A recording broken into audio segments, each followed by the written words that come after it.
Right, so in this video I'll be going over colors in Inventor and how you can set different colors, just general tips on colors when you're doing like a catathon for example, and how you can create custom colors. So what I have here in front of me is just like a simple 2x1, and I think the first thing to cover here are these two like tabs here.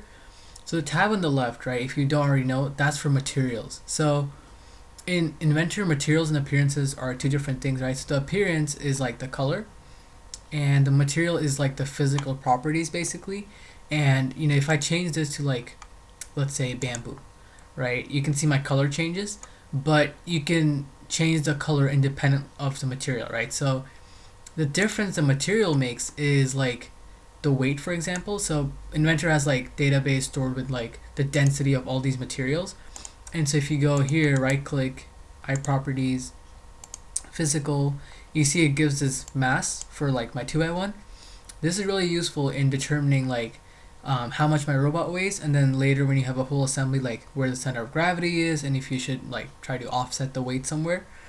So it's really important that this material here is accurate, right? So for 2x1s, for your like gearbox plates, you want to keep that to be aluminum, right? But the color doesn't really matter, especially for a catathon where you want to do a color scheme, right? So you can change this to whatever color you want. So this here, the Autodesk Appearance Library, has all sorts of colors they can choose from, right? So like for aluminum, there's anodized colors that look pretty good. You can also look at all sorts of different colors, like chartreuse or something, it's like green, right? You can explore these colors and spend a lot of time on them to try to figure out if there's a color you really like, and that should be the color scheme.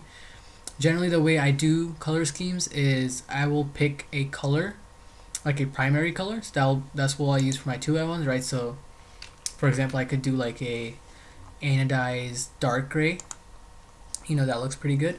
And then for like my plates, I'll change it to a different color, or for gussets, right, I'll use like a different color, that's the secondary color, so like a bright red or something.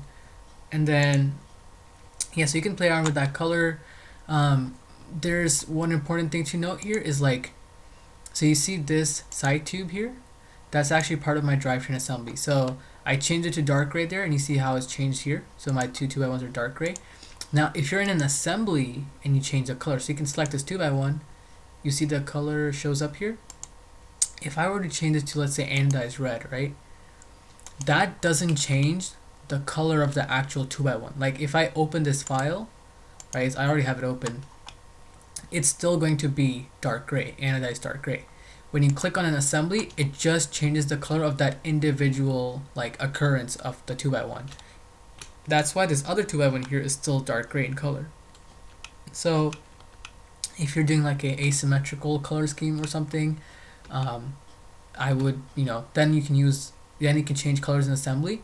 But generally I would recommend that you, like, if I want to change the color of this belly pan, to actually open the file, or you can just like double click in an assembly, right? And here go into, let's say we want to do anodized, or we want to do this satin color here, right?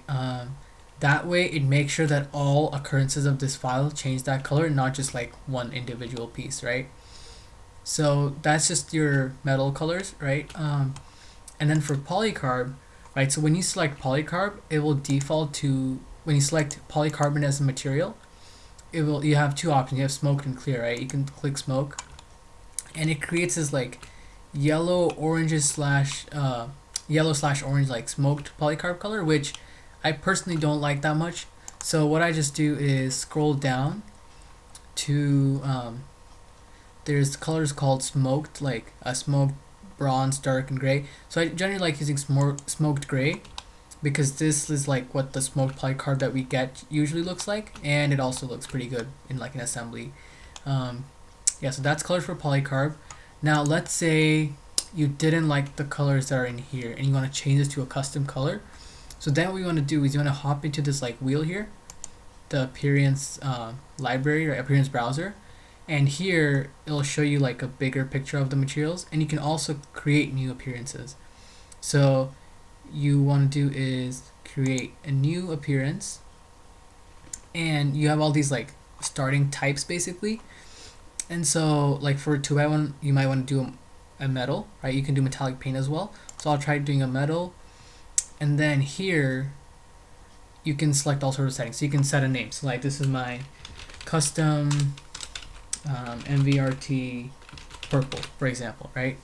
And then you can give some information if you want. Doesn't really matter. The finish here, right? So that's important. Like if it has a polished finish, a brushed finish, right? You can like play around with this and see what it looks like. So you can see it's a little more like a matte finish almost there. Relief patterns are like, it's basically if you want to do a pattern on top of your metal. If you don't want to do a pattern, that's also okay. You can also select an image here, right? And then the next thing you can do is, wait, can you not set the color on this one? Oh yeah, you can change stuff here. Oh, I think for metals you actually cannot change the color itself. Alright, so we'll cancel this. And we'll try a new material this time with metallic paint. I think this is where it works, right? So yeah, here you can change the color. So let's change this to custom NVRT purple. Oh, that didn't work. Okay, here we go. Here's my name.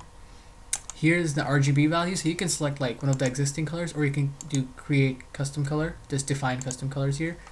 And you can like, you know, move all through the spectrum, figure out which color exactly that you want. And you can like look up on Google exact RGB values of a certain color.